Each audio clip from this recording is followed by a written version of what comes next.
Bonsoir, c'est Esther Grèce sur Douce Histoire. Je suis particulièrement heureuse de vous retrouver ce soir car nous commençons ensemble une toute nouvelle aventure. Blottissez-vous sous votre couette, éteignez les lumières. Ce soir commence une saga en 5 épisodes que nous suivrons ensemble chaque soir cette semaine. Tout en haut d'une colline de Lyon, sur ces pentes où l'on grimpe par de longs escaliers de pierre, il existe un petit café que tout le quartier appelle encore chez Solange. Mais Solange n'est plus là. Et ses 3 enfants, qui ne se parlaient plus depuis des années, se retrouvent ce matin entre ces murs pour régler ce qu'elle leur laisse. Mais avant de commencer, respirez avec moi. Inspirez la douceur. Expirez le poids du jour. Laissez cette histoire vous bercer. Votre soutien par un like et un abonnement me fait plaisir. Bonne écoute et que votre nuit soit paisible. Le 4e couvert, épisode 1. Il était 5 heures du matin et la colline dormait encore. Claire avait tourné la clé dans la serrure du café sans allumer la lumière et elle se tenait maintenant immobile dans le noir, sur le seuil, à écouter le silence d'un lieu qui n'aurait jamais dû se taire. Dehors, la montée de la grande côte descendait en pente raide vers la ville basse, ses pavés luisants d'humidité, ses réverbères encore allumés, qui posaient sur la chaussée des flaques de lumière orange. Il avait plu dans la nuit. L'air sentait la pierre mouillée, le café froid, et cette odeur particulière, indéfinissable, qu'ont les vieux établissements où des milliers de gens ont bu, parlé, ri et pleuré pendant des décennies, et qui s'imprègne dans le bois des comptoirs jusqu'à devenir une présence. Claire respira cette odeur. C'était l'odeur de toute son enfance, et elle lui fit mal d'une manière qu'elle n'avait pas prévue. Elle resta là, dans le noir, plus longtemps qu'il n'était raisonnable. Par la vitre, la montée plongeait vers les lumières lointaines de la ville basse, vers le ruban sombre de la Saône qu'on devinait tout au fond, et plus loin encore, sur l'autre colline, la basilique de Fourvière posait dans la nuit sa silhouette blanche et illuminée, veillant sur Lyon, comme elle veillait depuis toujours. Claire avait grandi avec cette vue. Enfant, elle traversait la salle du café au petit matin pour aller à l'école, son cartable sur le dos, et sa mère, déjà debout derrière le comptoir à cette heure indue, lui glissait un morceau de sucre trempé dans le café, un canard comme on disait, et lui lançait fil, et ne court pas dans les escaliers. Les escaliers. La colline n'était qu'escalier, montée, traboule, ces passages couverts qui perçaient les immeubles et reliaient les rues entre elles, raccourcis secrets que seuls les gens du quartier connaissaient. On ne vivait pas sur la Croix-Rousse, on y grimpait chaque jour, et cette ascension perpétuelle finissait par entrer dans les jambes et dans le caractère des gens d'ici. Sa mère avait été de ces gens-là. Elle avait monté la côte toute sa vie, sans jamais se plaindre de la pente. Elle finit par appuyer sur l'interrupteur. La lumière jaune des suspensions tomba sur la salle et tout lui sauta au visage d'un coup, intact, figé, comme une photographie d'un temps qui venait de s'arrêter. Les petites tables rondes aux plateaux de marbre veiné, les chaises de bois courbées, retournées sur les tables, les pieds en l'air, pour qu'on pût laver le sol le soir, comme on les laissait chaque soir depuis 50 ans. Le grand comptoir de zinc, qui avait viré au gris doux avec les années, et derrière lui le percolateur, énorme, chromé, surmonté de son aigle de cuivre, une machine d'un autre âge que sa mère astiquait chaque matin avec une tendresse qu'elle n'avait jamais tout à fait su donner à ses enfants. Au mur, un miroir piqué renvoyait la salle en double, et au-dessus de la porte, dehors, sur l'enseigne de tôle peinte que personne n'avait repeinte depuis l'avant-dernière guerre, on lisait encore, en lettres écaillées, le vrai nom de l'endroit, celui que plus personne n'employait, au rendez-vous des amis. Claire passa derrière le comptoir, ce comptoir où, de toute sa vie, elle n'avait fait que de brèves incursions, car c'était le royaume de sa mère, son poste, son trône, l'espace d'1 mètre carré d'où Solange avait régné sur le quartier pendant un demi-siècle. Tout y était à sa place, figé au matin où la maladie avait gagné, le torchon plié sur la barre de cuivre, les tasses blanches, empilées en colonnes, retournées sur leur soucoupe, le petit carnet à spirale où sa mère notait les ardoises, qui devait quoi dans son écriture serrée d'ancienne élève appliquée, et, accroché à une patère, contre le mur, le tablier bleu de Solange, délavé par 1000 lavages, noué et renoué tant de fois que les cordons en gardaient le pli. Claire le décrocha. Elle le porta à son visage. Il sentait encore, faiblement, ce mélange de café, de savon et d'eau de Cologne qui était l'odeur même de sa mère. Et à cette odeur, soudain, sans prévenir, le chagrin la prit à la gorge, ce chagrin qu'elle avait tenu à distance depuis 3 semaines, qu'elle avait noyé sous les démarches, les coups de fil, l'organisation, et qui revenait là, brutale, devant un tablier vide. Elle s'appuya au comptoir. Elle pleura un moment, sans bruit, le tablier de sa mère pressé contre elle, seule dans le café endormie. Puis, elle s'essuya les yeux du dos de la main, raccrocha le tablier exactement où il était et se redressa. Elle n'avait jamais aimé pleurer. Elle avait toujours pensé que pleurer ne réparait rien, et que dans cette famille, déjà, il y avait bien assez de gens qui se laissaient aller pour qu'elle pût se permettre, elle aussi, de craquer. Sur l'ardoise du plat du jour, près de la porte de la cuisine, la craie disait encore, à demi effacé, le dernier menu que sa mère avait écrit. Tablier de sapeur, tarte aux pralines. Claire regarda ces mots un long moment, puis elle se détourna. Elle remit lentement les chaises en place, une à une, sans savoir pourquoi elle le faisait, puisque personne ne viendrait. Le café était fermé depuis 3 semaines.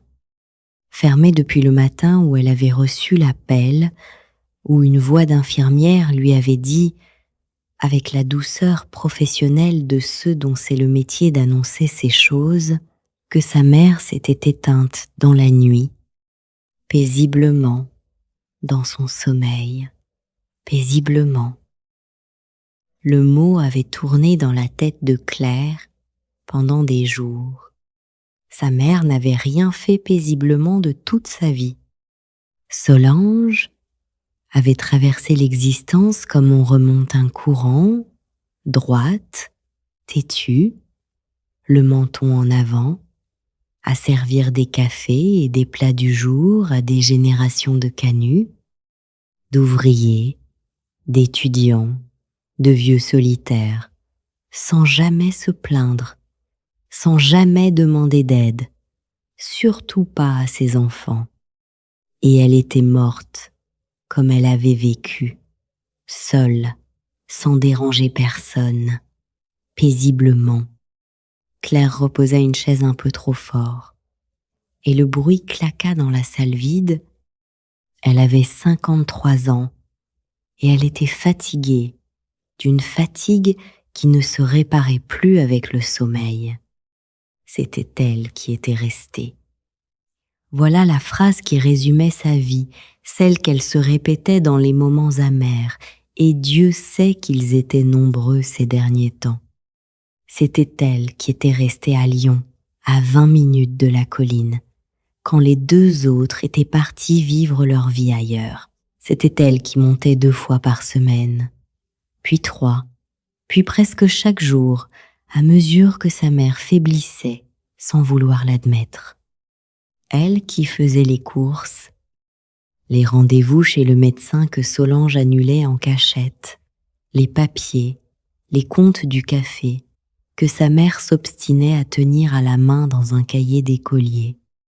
Elle qui avait insisté, supplié, pour que Solange ferme enfin ce café qui l'épuisait et qui s'était heurté, chaque fois au même refus, ce regard buté, cette phrase définitive « Tant que je tiens debout, je sers ». Et Solange avait servi jusqu'au bout, ou presque, jusqu'à ce dernier hiver où elle avait dû, à contre-cœur, baisser le rideau certains jours. Il fut un temps, pourtant, où ce café avait été le cœur battant de la montée. Claire s'en souvenait comme on se souvient d'un pays qu'on a habité enfant et qui n'existe plus. Le temps où la salle était pleine à midi, débordante, les ouvriers des derniers ateliers de soierie qui tenaient encore sur la colline, les imprimeurs, les passementiers, les employés des petites fabriques, tout un peuple laborieux qui descendait sur le coup de midi avec une faim de travailleurs et que Solange nourrissait au plat du jour, généreusement, sans jamais compter une assiette de trop pour celui qui était un peu juste en fin de mois. On entendait alors le tintement des couverts, le brouhaha des conversations, les éclats de voix, les disputes politiques du comptoir, le rire gras de tel habitué, la radio que le père montait pour le journal de 13 heures. Solange était partout à la fois, un plat dans chaque main, une réponse pour chacun, sévère et tendre, gourmande de la vie et des gens. Elle connaissait le prénom de tout le monde, l'histoire de tout le monde, qui était malade, qui cherchait du travail, quelle jeune fille s'était fiancée. Le café était une maison ouverte, et sa mère en était la maîtresse incontestée. Le soir, quand le dernier client était parti et que le père comptait la caisse à la table du fond, sous la lampe, en mouillant son pouce pour séparer les billets, Solange montait les chaises sur les tables, lavait le sol à grande eau et chantait. Elle chantait des chansons d'avant, des rengaines de sa jeunesse, et sa voix montait par l'escalier jusqu'à l'appartement où les enfants étaient censés dormir. Claire, dans son lit, écoutait sa mère chanter en lavant le sol du café. Et c'était, elle s'en rendait compte aujourd'hui seulement, le son le plus rassurant de toute son enfance. Ce monde-là avait disparu. Les ateliers avaient fermé les uns après les autres. Le quartier s'était vidé de ses ouvriers, puis repeuplé d'autres gens, plus jeunes, plus pressés, qui ne déjeunaient pas au café du coin. Et Solange, fidèle, têtue, avait continué de servir un plat du jour à une salle de plus en plus vide, par habitude, par fierté, parce qu'elle ne savait rien faire d'autre, et peut-être parce que fermer aurait été mourir un peu avant l'heure. Maintenant, Claire voulait vendre. Elle se le disait sans détour, debout au milieu de cette salle qui lui serrait le cœur, parce qu'elle avait appris depuis longtemps à se méfier de l'attendrissement. Les murs avaient besoin de tout, l'électricité, la plomberie, la cuisine aux normes. Le quartier changeait, les vieux clients mouraient, les nouveaux venaient prendre en photo l'enseigne pittoresque sans jamais entrer boire un verre. Garder ce lieu n'avait aucun sens. Le vendre, solder les dettes, partager le peu qui resterait et tourner la page. Voilà ce qui était raisonnable. Claire avait toujours été du côté du raisonnable. C'était son rôle dans la famille, le rôle qu'on lui avait donné enfant et qu'elle n'avait jamais réussi à quitter. Celle qui range, qui prévoit, qui répare, qui porte et qu'on remercie rarement. Le jour commençait à poindre derrière les vitres. Une lumière grise montait sur la montée et dessinait peu à peu les façades hautes et étroites des immeubles de Canut d'en face. Ces maisons bâties autrefois pour les tisserands de la soie, avec leurs plafonds immenses faits pour loger les métiers à tisser, leurs fenêtres démesurées par lesquelles entrait la lumière nécessaire au travail du fil. La Croix-Rousse s'éveillait. Quelque part, un volet roula. Un chien aboya 2 fois, puis se tut. Une mobilette pétarada dans une rue voisine. Claire connaissait par cœur cette symphonie du matin. Elle l'avait entendue 1000 fois enfant. Depuis l'appartement du dessus où la famille avait vécu, au-dessus du café, dans le bruit des tasses et le fumet des plats. Elle leva les yeux vers le plafond. Là-haut, les pièces étaient vides aujourd'hui, mais les voix y résonnaient encore si elle tendait l'oreille.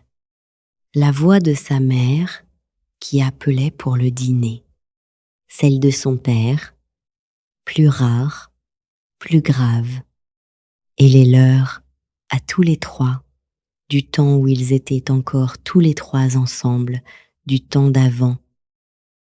Vers 7 heures, on frappa au carreau. Claire sursauta, c'était Gilberte. Le vieux Gilbert, dans son éternel manteau gris, le journal sous le bras, qui se tenait devant la porte close, avec sur le visage cet air égaré qu'il avait de plus en plus souvent. Claire alla lui ouvrir. L'air froid du matin entra avec lui. « C'est fermé, Gilbert, » dit-elle doucement. « Vous savez bien. » Le vieil homme la regarda sans comprendre, puis son regard fit le tour de la salle, des chaises, du comptoir éteint, et quelque chose se brisa lentement dans ses yeux, comme une vague qui se retire. Il se souvenait. Il se souvenait à chaque fois, et à chaque fois c'était comme s'il l'apprenait pour la première fois. « Ah » dit-il seulement. « Oui, Solange.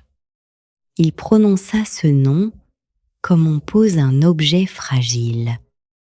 Gilbert venait chaque matin depuis 40 ans s'asseoir à la même table, près de la fenêtre, boire le même café serré, lire le même journal, échanger avec Solange les mêmes 3 phrases sur le temps qu'il faisait et le monde qui allait mal. 40 ans. Claire se demanda soudain si, pour cet homme dont la mémoire s'effilochait, sa mère n'avait pas été, à la fin, la dernière chose stable, le dernier repère fixe d'un monde qui se défaisait. Elle l'invita à entrer et lui prépara un café malgré tout sur le petit réchaud de la cuisine, puisque le grand percolateur dormait et le lui porta à sa table, près de la fenêtre. Gilbert la remercia en buvant à petites gorgées et regarda longtemps la montée par la vitre, en silence. Quand il se leva pour partir, il serra la main de Claire dans les siennes, longuement, et lui dit une phrase qu'elle n'oublierait pas. « Votre mère, dit-il, elle ne servait pas des cafés. Elle servait de la compagnie. Le café, c'était l'excuse. » Claire resta un moment interdit sur le pas de la porte, ces mots résonnant en elle plus fort que le vieil homme n'avait pu l'imaginer. Elle servait de la compagnie. Le café, c'était l'excuse. Était-ce donc cela que sa mère avait fait toute sa vie et qu'aucun d'eux n'avait su voir, trop occupés qu'ils étaient à juger ce café déficitaire, ce commerce sans avenir, ces comptes qui ne tombaient jamais justes? Elle avait tenu, pendant un demi-siècle, un foyer pour les solitaires de la colline. Elle avait donné un point fixe à des vies à la dérive, une table à Gilbert, dont la mémoire fuyait, un bonjour à ceux que plus personne ne saluait, une oreille à ceux qui n'avaient personne à qui parler. Cela ne figurait sur aucun livre de comptes. Cela ne se vendait pas, ne se chiffrait pas, ne se transmettait pas par testament. Et c'était, peut-être, ce que sa mère avait de plus précieux à léguer. Gilbert remonta la rue à petits pas, son journal sous le bras, et disparut au coin. Le notaire ne viendrait qu'à l'après-midi, ses frères et sœurs pas avant, et le café fermé l'enveloppait d'un silence qui pesait. Elle finit par monter. La porte au fond de la salle, derrière le comptoir, ouvrait sur l'escalier étroit qui grimpait à l'appartement, là où la famille avait vécu, là où ils étaient tous nés, ou presque. Elle n'y était pas remontée depuis des mois. Sa mère, les dernières années, avait fini par louer ses pièces du dessus à une étudiante. Puis, l'étudiante était partie et l'appartement était resté vide, nu, rendu à l'écho. Claire monta les marches qui gémissaient sous son pas, exactement comme elle gémissait sous le sien quand elle avait 10 ans. En haut, les pièces vides la reçurent avec leur lumière de fenêtres hautes, ces fenêtres de canut faites pour le grand jour, qui éclairaient maintenant des parquets nus et des murs où des rectangles plus pâles marquaient l'emplacement des meubles et des cadres disparus. Voici la chambre des parents. Voici celle qu'elle avait partagée avec Élise. Les 2 lits jumeaux, les chuchotements dans le noir, du temps où elle s'aimait encore sans réserve, du temps où Élise n'était que sa petite sœur, et non cette étrangère polie qui allait pousser la porte dans quelques heures. La vue donnait sur les toits, sur la dégringolade des tuiles rousses jusqu'à la ville, sur le fleuve et l'autre colline. Combien de fois, petite fille, s'était-elle accoudée là pour rêver d'une autre vie, d'un ailleurs, d'un départ, et c'étaient les autres qui étaient partis. Elle était restée accoudée à cette fenêtre toute sa vie, sans même s'en apercevoir. Elle redescendit.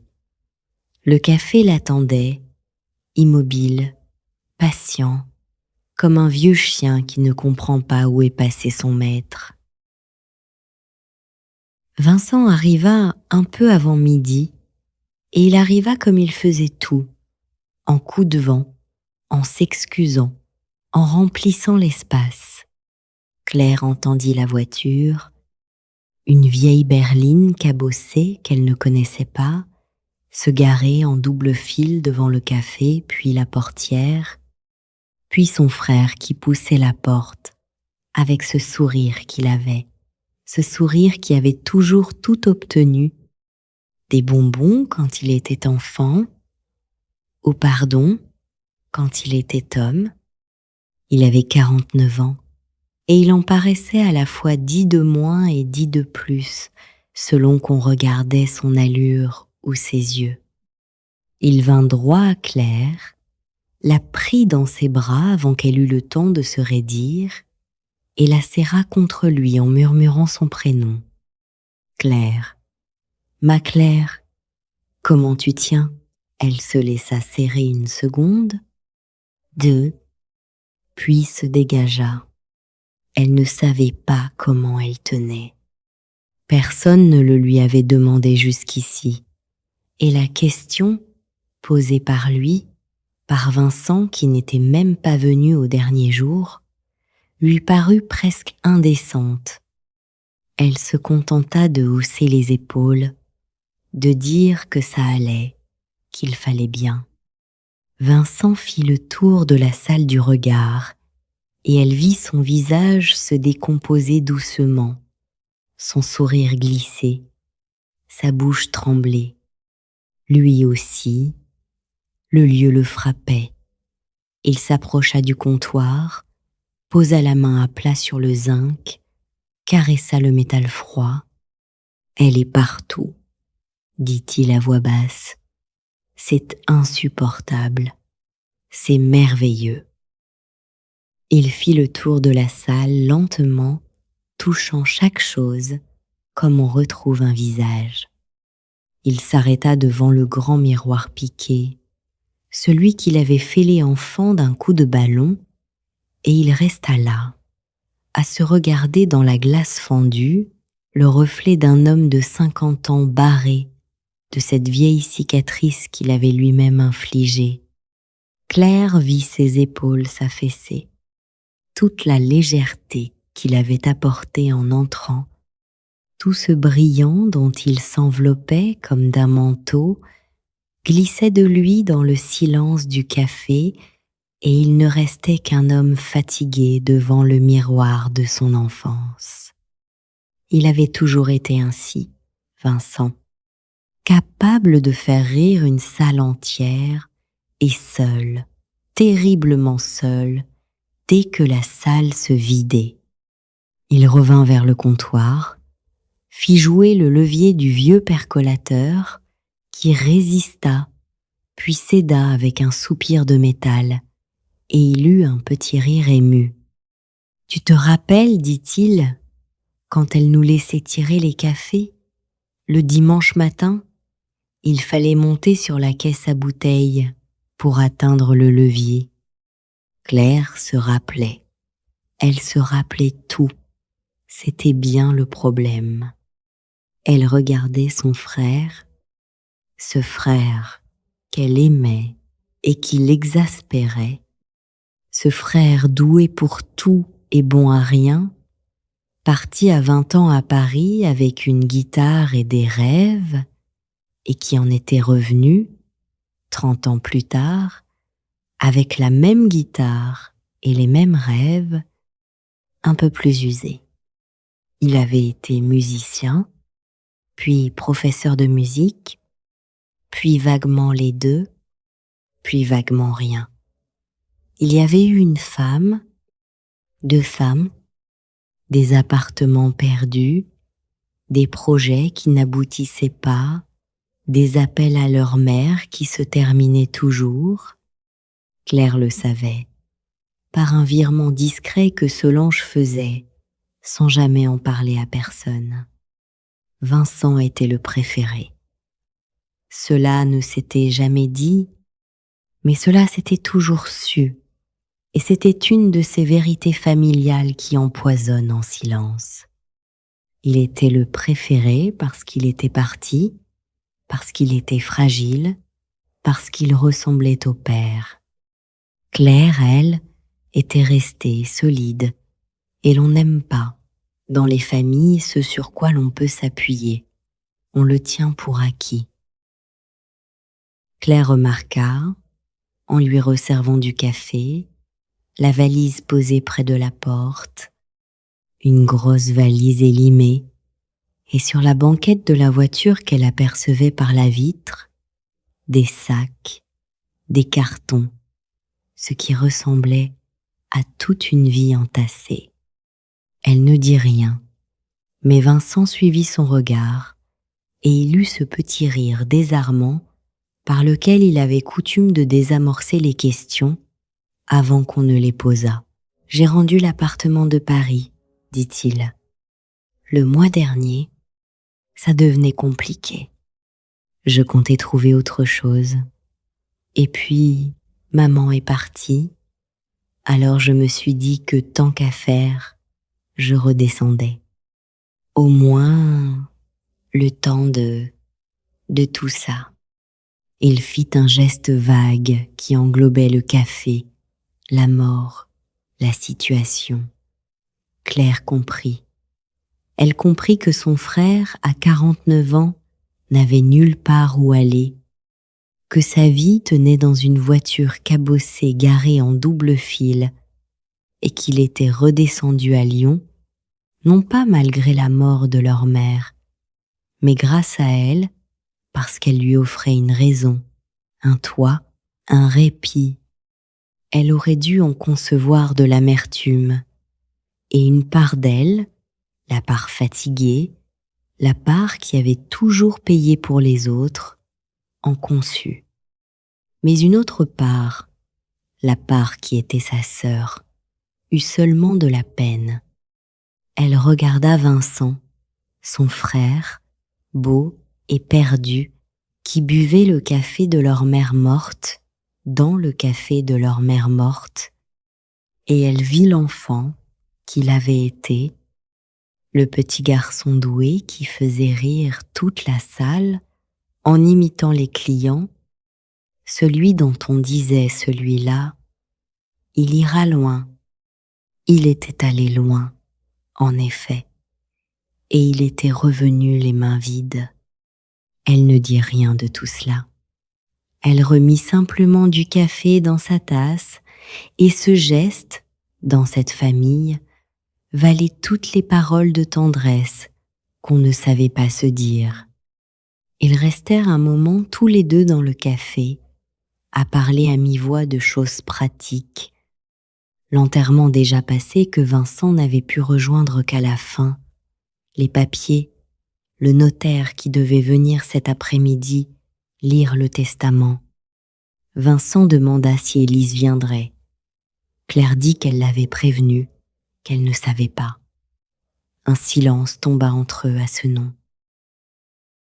Élise, la petite dernière, celle dont on ne parlait jamais sans baisser la voix. Élise qui s'était fâchée avec toute la famille, 7 ans plus tôt, après l'enterrement de leur père, dans une dispute dont chacun gardait une version différente et dont aucun ne sortait grandi. Élise qui n'avait plus donné signe de vie, ou si peu, une carte à Noël certaines années, rien d'autre. Claire avait dû la prévenir de la mort de leur mère par un message, faute d'oser l'appeler, et Élise avait répondu 2 mots. je viendrai. Rien de plus. » Elle vint en effet, peu après 2 heures, et son arrivée n'eut rien du coup de vent de Vincent. Claire la vit d'abord à travers la vitre, immobile de l'autre côté de la rue, en haut de la montée, qui regardait le café sans se décider à traverser. Elle resta là, un long moment, une silhouette mince et droite, dans un manteau sombre, les mains dans les poches, le visage que la distance et le reflet de la vitre rendaient illisible. Claire, derrière la vitre, retenait son souffle, comme on retient son souffle devant un oiseau farouche posé à portée de main, de peur que le moindre geste ne le fasse fuir. Elle reconnaissait dans cette hésitation toute la petite fille qu'Élise avait été, cet enfant qui se tenait toujours au bord des choses, au bord des jeux, au bord des conversations, jamais tout à fait dedans, jamais tout à fait dehors. Combien de fois Claire l'avait-elle vue, enfant, immobile sur le seuil d'une pièce où les grands parlaient, attendant qu'on la remarque, qu'on l'invite, et repartant sans bruit quand l'invitation ne venait pas. Et voilà qu'à 43 ans, devant la maison de sa mère morte, elle se tenait encore sur l'autre rive, à attendre on ne savait quoi, la permission peut-être, ou le courage.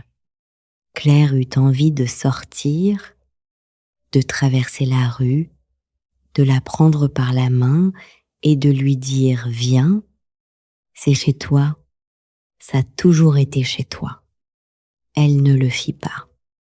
Elle avait depuis longtemps désappris ces gestes-là, ou peut-être ne les avait-elle jamais appris dans cette famille où l'on s'aimait sans jamais se le montrer, où la tendresse passait par le café qu'on resservait et le plat qu'on resservait, jamais par les bras qu'on ouvrait.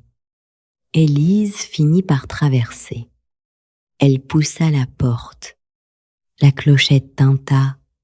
Ce petit grelot que Solange avait accroché là il y avait des siècles et qui annonçait chaque entrée, et au son de cette clochette, les 3 enfants de Solange se retrouvèrent, pour la première fois depuis 7 ans, dans le même lieu, sous le même toit, dans le silence du café de leur mère. Élise avait 43 ans. C'était la plus jeune. Et elle avait toujours porté sur elle quelque chose de farouche, une réserve qui pouvait passer pour de la froideur, et qui n'était, Claire le savait au fond, que la carapace d'une écorchée. Petite fille, elle avait été l'ombre de ses aînés, celle qui arrivait trop tard, à qui l'on disait « tu es trop petite », plus tard, pas maintenant. Elle avait grandi dans le sentiment d'être de trop, le couvert que l'on rajoute à la table déjà mise, et ce sentiment l'avait suivie. Claire l'avait toujours soupçonnée, jusque dans sa vie d'adulte. Elle était devenue infirmière, dans un hôpital de la ville, une vie utile et solitaire, dont la famille ne savait presque rien.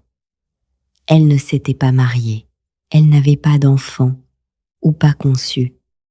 Elle se tenait là, sur le seuil, et son regard alla de Claire à Vincent, de Vincent à Claire, puis fit le tour de la salle et s'arrêta sur le comptoir, sur le percolateur éteint, sur la table près de la fenêtre où Gilberte s'asseyait, et Claire vit ses yeux se remplir, brusquement, sans qu'un muscle de son visage ne bougeât. Élise pleurait sans pleurer. C'était une chose qu'elle savait faire depuis l'enfance. « Élise !» dit Vincent, et il fit un pas vers elle, les bras déjà ouverts. « Bonjour !» dit Élise. Le mot tomba comme une porte qu'on referme. Vincent s'arrêta net, ses bras retombèrent. Élise n'avait pas bougé. Elle restait à distance, raide, polie, terriblement polie, et cette politesse-là était plus dure que n'importe quelle insulte, car elle disait clairement « Nous sommes des étrangers, traitons-nous en étrangers ». Claire sentit son cœur se serrer. Elle avait espéré, sans se l'avouer, que la mort de leur mère ferait fondre quelque chose, rouvrirait une porte. Mais elle voyait bien, à la manière dont Élise se tenait, le dos au mur, près de la sortie, qu'il n'en serait rien, ou pas si vite. 7 ans de silence ne se défont pas au son d'une clochette. Élise fit enfin quelques pas dans la salle, mais sans se rapprocher d'eux, en longeant plutôt les murs, en touchant les choses, le dossier d'une chaise, le rebord du comptoir, comme on reconnaît un lieu par les mains, quand on n'ose pas le reconnaître par le cœur. Elle s'arrêta devant la table de la fenêtre, celle de Gilbert, et y posa le bout des doigts. Claire la regardait faire, sans oser parler, et elle mesurait le chemin parcouru par sa petite sœur, cette femme mince et grave qu'elle ne connaissait plus, dont elle ignorait presque tout, l'adresse exacte, les amours, les peines. 7 années. Élise était partie après l'enterrement de leur père, sur une dispute dont Claire portait sa part de responsabilité, elle le savait, des mots échangés dans la douleur et l'épuisement du deuil, des reproches qui couvaient depuis l'enfance et qui avaient choisi ce jour-là le pire de tous pour exploser. Qui avait commencé? Qui avait dit quoi? Plus personne ne s'en souvenait avec exactitude, mais chacun gardait sa blessure, intacte, soigneusement entretenue. Élise leur avait reproché de ne pas l'avoir soutenue, de l'avoir, une fois encore, traitée en quantité négligeable, en petite dernière dont la vie ne comptait pas. Et elle était partie, en faisant tinter cette même clochette, et le silence avait recouvert tout cela, 7 ans durant, comme la poussière recouvre un meuble dans une pièce qu'on n'ouvre plus. « Tu as bonne mine », hasarda Vincent, et c'était maladroit et faux. Mais c'était tout ce qu'il avait trouvé. Élise se retourna et le regarda. Un instant, Claire crut qu'elle allait répondre par une pique, ou par ce silence glacé dont elle avait le secret. Mais quelque chose passa sur le visage de la cadette, une lassitude peut-être, ou la conscience que cette comédie de la froideur devant le café de leur mère morte n'avait plus tout à fait de sens. « Toi aussi », dit-elle simplement, et ces 2 mots, dérisoires, furent comme une première fissure dans le mur, la première chose vraie qu'il s'était dite depuis 7 ans. La lumière de l'après-midi avait changé pendant qu'ils étaient là. Elle tombait maintenant en biais par les hautes vitres, dorées, poussiéreuses, et elle posait sur les choses cette douceur particulière des fins de journée d'automne, qui rend tout un peu plus tendre et un peu plus triste à la fois. Claire les regardait, son frère, sa sœur, ces 2 êtres qu'elle avait connus enfants et qui étaient devenus, sans qu'elle s'en aperçût vraiment, des adultes marqués, fatigués, abîmés par la vie comme on l'est tous à la longue. Vincent avait des cheveux gris qu'elle ne lui connaissait pas. Élise avait au coin des yeux ses petites rides fines que laisse l'habitude de retenir ses larmes. Ils avaient vieilli loin d'elle, loin les uns des autres, chacun dans son coin du monde, et le temps perdu lui parut soudain vertigineux, irrattrapable.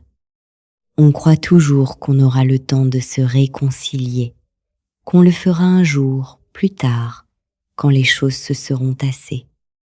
Et puis quelqu'un meurt, et l'on se retrouve à trois, autour d'une table de marbre, à manger un gâteau trop sec, en se demandant comment on a pu laisser passer tant d'années. Claire se promit, à cet instant, sans le dire à personne, de ne pas laisser le café se vendre avant d'avoir au moins essayé de retrouver sa sœur. C'était la première fois qu'elle pensait au café autrement que comme à un poids. Ils s'installèrent tous les trois, faute de mieux, autour d'une des petites tables de marbre, comme trois clients qui ne se connaîtraient pas. Claire prépara du café, encore, sur le réchaud, parce qu'il fallait bien faire quelque chose de ses mains, et parce que dans cette famille, comme dans ce quartier, comme dans ce pays peut-être, le café était la réponse à tout. Le café était ce qu'on offrait quand on ne savait quoi dire. Elle posa les 3 tasses. Ils burent. Le silence entre eux était si dense qu'on entendait la pendule du mur. Une vieille pendule réclame d'une marque d'apéritif disparue, égrener les secondes. Tic, tac, tic. Vincent fut le premier à parler, comme toujours, incapable de supporter le vide. Il évoqua un souvenir, une bêtise d'enfance, le jour où il avait cassé le grand miroir du fond en jouant au ballon dans la salle, et la colère de leur mère, et la trace que la fêlure avait laissée. Là, regardez, on la voit encore. Les 2 femmes tournèrent la tête vers le miroir piqué. La fêlure était là, en effet, une longue cicatrice oblique dans le teint, qui courait depuis 30 ans à travers leurs reflets. Élise eut un sourire malgré elle, un sourire fugace qu'elle effaça aussitôt. Mais Claire l'avait vu, et son cœur s'allégea d'un gramme. Claire se leva à un moment pour aller chercher, dans la cuisine, un reste de 4 quarts qu'une voisine avait apporté après l'enterrement et qu'elle avait gardé là, sans savoir qu'en faire. Elle le coupa en 3 parts épaisses, les disposa sur une assiette ébréchée et la posa au milieu de la table.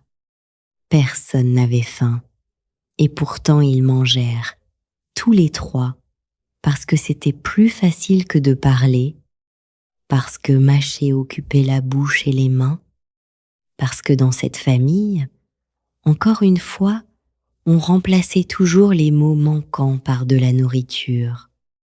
Le gâteau était un peu sec. Élise en reprit une part. Vincent fit une plaisanterie sur les 4 quarts de leur enfance. Ces gâteaux que Solange ratait régulièrement, trop cuits sur les bords, crus au milieu, et qu'on mangeait quand même en faisant semblant de les trouver bons pour ne pas la peiner. Et là, pour la première fois, les 3 sourirent ensemble, du même souvenir, au même instant, et ce sourire partagé fut comme une trêve, fragile, provisoire, mais réelle, suspendue au-dessus de la table comme la buée d'un café chaud. Ils parlèrent ainsi un moment, par petites touches, du passé seulement, jamais du présent, jamais des 7 ans de silence, ni des reproches enfouis. Le passé était un terrain neutre, le seul qu'ils pouvaient encore fouler ensemble. Ils évoquèrent leur père, Georges, mort 7 ans plus tôt, cet homme discret et doux qui tenait les comptes du café et bricolait le dimanche, qui parlait peu et souriait souvent, et dont l'enterrement avait été le théâtre de la fracture. Ils l'évoquèrent prudemment, en contournant la dispute, en ne gardant que les bons souvenirs, sa patience, ses mains habiles, sa manière de siffloter en réparant une chaise. Et Claire remarqua que chacun d'eux, en parlant de Georges, gardait une douceur particulière dans la voix, une tendresse intacte, comme si le père, lui, n'avait jamais déçu personne, comme s'il avait été, dans cette famille de tension, le seul point d'apaisement. Elle ne savait pas encore à quel point cette image allait, dans les jours à venir, voler en éclats. Il y avait surtout, dans les souvenirs de Georges, une scène que les trois gardaient sans se l'être jamais dite et qui leur revint ce jour-là par bribes, l'un complétant l'autre à mesure qu'ils parlaient. Les réveillons. Le café fermait le soir de Noël, le seul soir de l'année, et la famille se réunissait dans la salle vide, rien que autour d'une grande table, dressée d'une nappe blanche, au milieu des petites tables de marbre repoussées contre les murs. Solange cuisinait pendant 3 jours. Georges descendait de la cave les bouteilles qu'il gardait pour ces occasions et il les ouvrait avec un soin de prêtre en humant le bouchon, en versant d'abord un fond dans son verre pour goûter, les sourcils froncés, avant de servir les autres avec un hochement de tête satisfait. Il ne disait jamais combien valaient ces bouteilles, ni d'où elles venaient, mais on sentait, à la manière dont il les traitait, qu'elles comptaient pour lui plus que de raison. Après le repas, quand les enfants étaient repus et que la nuit était noire derrière les vitres, le père prenait dans un coin la vieille guitare, celle dont Vincent hériterait, et il jouait, pas bien, quelques accords, toujours les mêmes, et 1 ou 2 chansons qu'il massacrait avec un sérieux qui faisait pouffer les enfants. Et Solange, alors, posait son torchon, s'asseyait près de lui, et chantait pour couvrir ses fausses notes, et l'on finissait tous par chanter, dans le café fermé, sous l'enseigne éteinte, pendant que dehors, la colline dormait sous le givre. Voilà ce qu'ils avaient été, autrefois. Une famille qui chantait dans un café la nuit de Noël. Comment en était-il arrivé là, à ces 3 silhouettes raides autour d'une table de marbre qui n'osaient plus se toucher? Aucun d'eux n'aurait su le dire. Cela s'était fait par petites touches, par renoncement, par blessures tues, comme se défont les choses qu'on aime, non pas d'un coup, mais à force de ne pas en prendre soin. Le notaire arriva à 15 heures précises. C'était une femme, ce qui les surprit tous les 3 sans qu'ils sussent pourquoi. Une femme d'une 60aine d'années, vêtue de gris, le cheveu court et l'œil vif, qui s'appelait Maître Vianney, et qui s'excusa de venir lire un testament dans un café fermé plutôt que dans son étude. Mais c'était, dit-elle, le souhait exprès de leur mère. Madame Charvet, dit-elle en s'asseyant et en posant devant elle une chemise de carton, avait été très précise sur ce point. La lecture devait se faire ici, dans cette salle. Entre ces murs, Claire échangea un regard avec ses cadets, Cela ressemblait bien à leur mère, cette mise en scène, cette volonté de tenir les rênes jusque dans la mort, de leur imposer le décor de leur enfance pour leur dire ses dernières volontés. Et pourtant, à mieux y regarder, il y avait dans ce choix autre chose qu'un caprice d'autorité. Claire le sentit confusément. En convoquant ses enfants dans ce café qu'elle leur léguait, sa mère ne leur imposait pas seulement un décor, elle leur imposait un lieu de mémoire, le seul endroit au monde où ils avaient été heureux ensemble, comme pour leur rappeler, avant de leur parler, ce qu'ils avaient été, les uns pour les autres, avant de devenir des étrangers. La notaire, comme si elle avait perçu la solennité du moment, ne se pressait pas. Elle disposa ses feuillets, lissa du plat de la main la première page, ajusta la chemise de carton bien parallèle au bord de la table. Ses gestes étaient mesurés, presque rituels. Dehors, la montée bruissait faiblement, un passant, une voiture au loin, la rumeur ordinaire d'un après-midi ordinaire qui contrastait avec le silence tendu de la salle où 3 adultes attendaient, le cœur serré sans bien savoir pourquoi, d'entendre parler une morte. Le testament, dans ses premières dispositions, ne réservait aucune surprise. Solange Charvet léguait à ses enfants ce qu'elle possédait. C'est dire peu de choses en argent, un compte modeste, quelques économies, et l'essentiel, le café, les murs et le fond, le tout grevé de quelques dettes que l'inventaire détaillait. Claire écoutait en hochant la tête, déjà à calculer, déjà à se demander combien resterait une fois tout soldé déjà sur le chemin de la vente. Vincent regardait ses mains. Élise fixait un poing sur la table.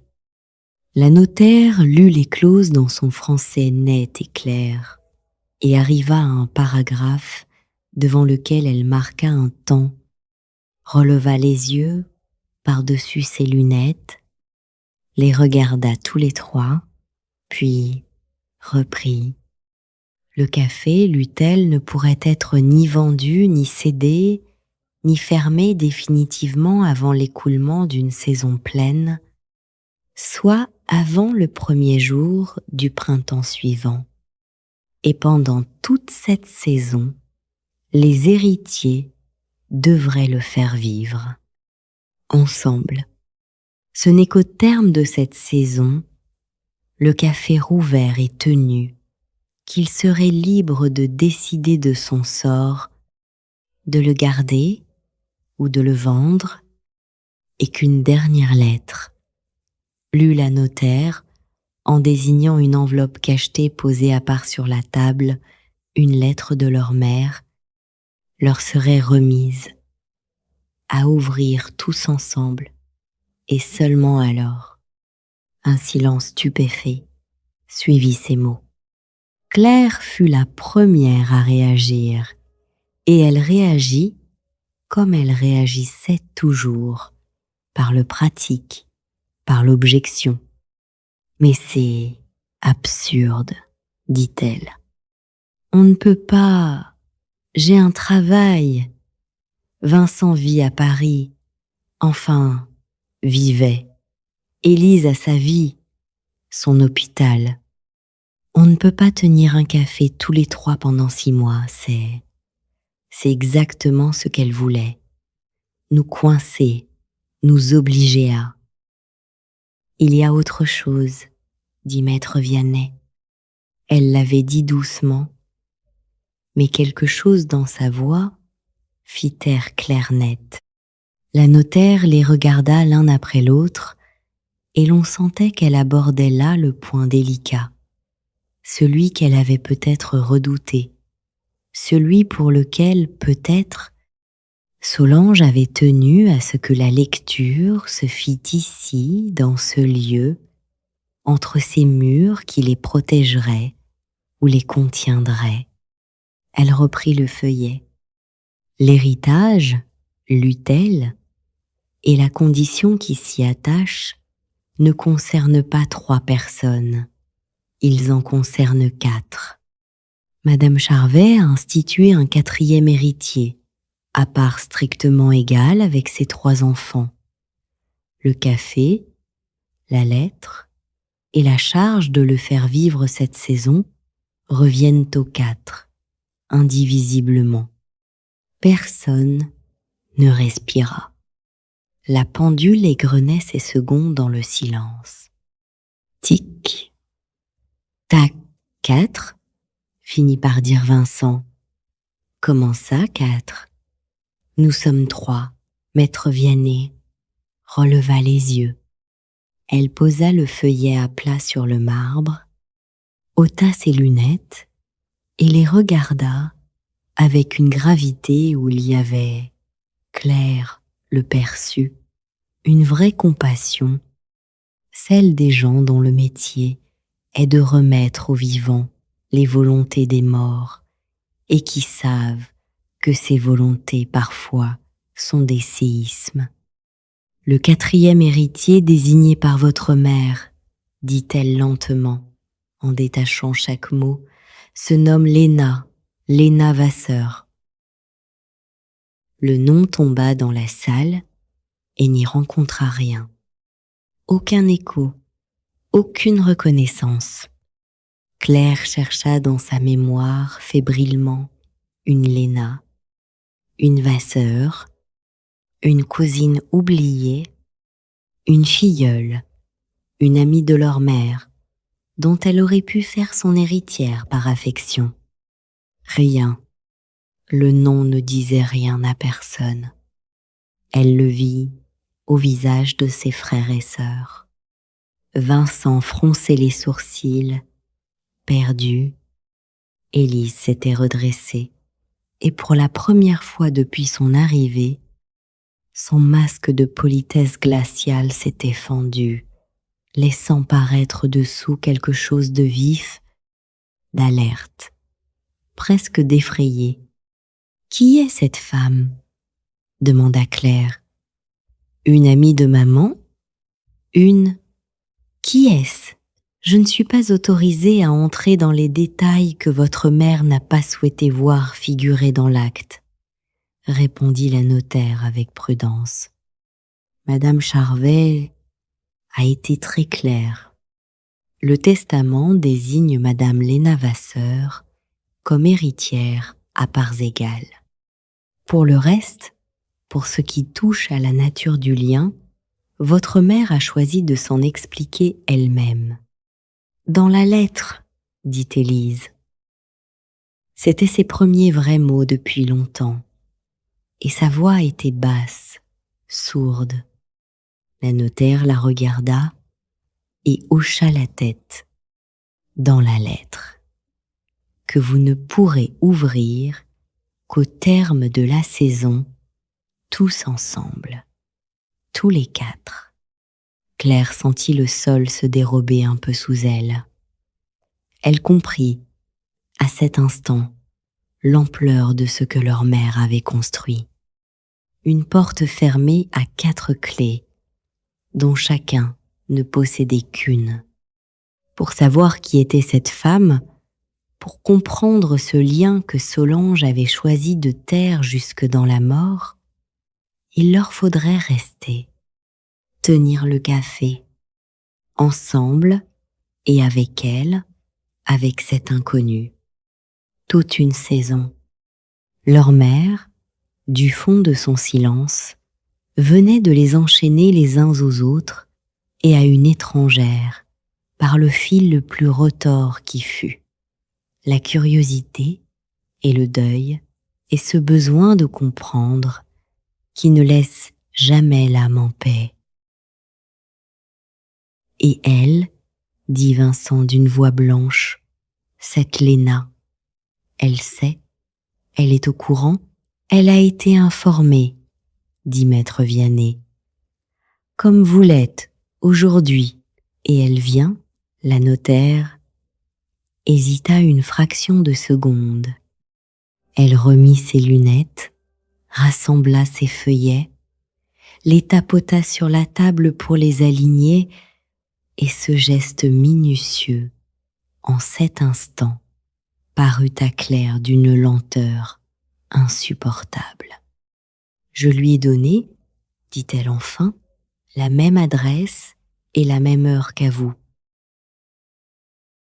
Et comme si ces mots avaient été un signal, comme si le destin ou la volonté tenace de Solange avait réglé son entrée à la seconde près, la clochette de la porte tinta. Les 3 enfants de Solange tournèrent la tête ensemble, d'un seul mouvement, vers l'entrée du café. La porte s'était ouverte sur la lumière grise de la montée, et dans cette lumière, sur le seuil, se tenait une femme qu'aucun d'eux n'avait jamais vue. Elle pouvait avoir 40 ans.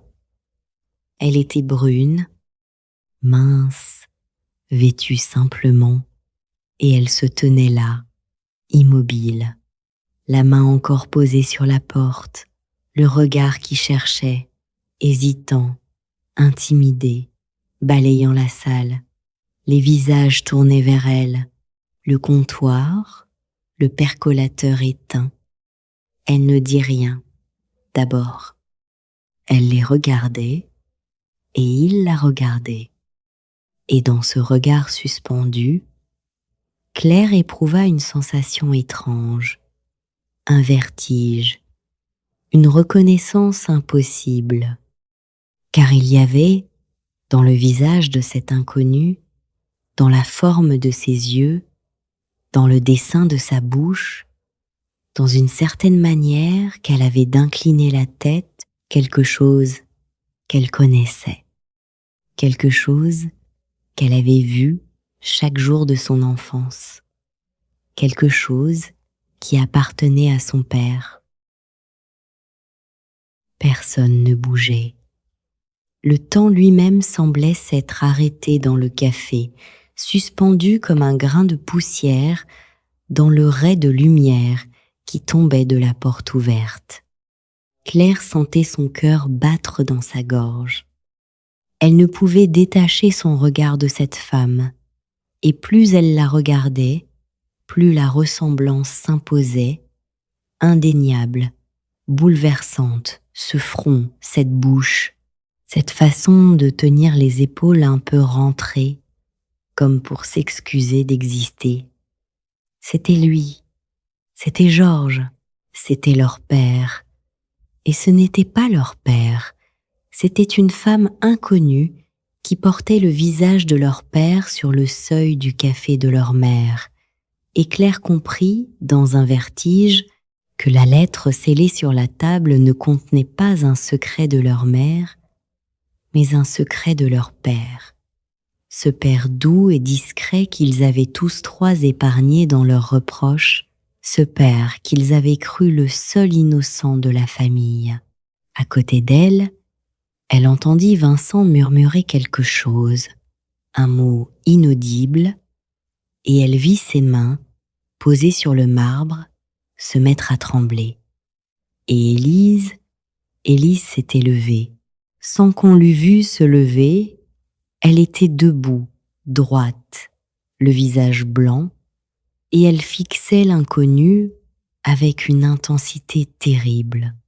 L'intensité de quelqu'un qui, le premier, a compris et qui refuse encore de comprendre. La femme ouvrit la bouche. Sa voix, quand elle parla, était douce et un peu tremblante. « Bonjour, dit-elle. Je cherche. Je suis bien. Chez Solange Charvet, on m'a dit de venir ici. Je m'appelle Léna. » Et son nom, prononcé pour la seconde fois, ce nom inconnu 1 heure plus tôt, et qui venait de tout changer, resta suspendu dans l'air du café, sans réponse. Aucun des trois ne parla. Aucun ne se leva pour l'accueillir, ni pour la chasser. Ils la regardaient, et elle les regardait, et entre eux, sur la table de marbre, l'enveloppe scellée de Solange attendait, dépositaire de tout ce qu'ils ne savaient pas encore. Dehors, le jour déclinait déjà sur la montée de la grande côte, et la lumière qui entrait par la porte ouverte, derrière Léna, dessinait sa silhouette à contre-jour, indécise, à la fois proche et lointaine, sur le seuil d'une famille qui n'était pas la sienne, ou qui l'était, justement, depuis toujours, sans qu'elle l'eût jamais su. Personne, ce soir-là, ne refermerait tout de suite la porte.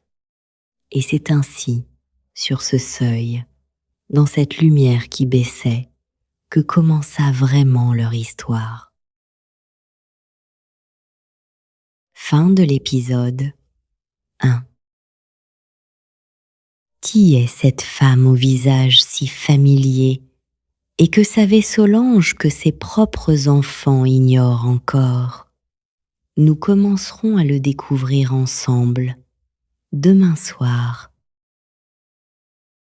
Si cette histoire vous touche déjà, dites-le moi en commentaire et abonnez-vous pour ne pas manquer la suite. Retrouvons-nous demain soir à la même heure pour l'épisode 2 sur Patreon. Bonne nuit et à demain.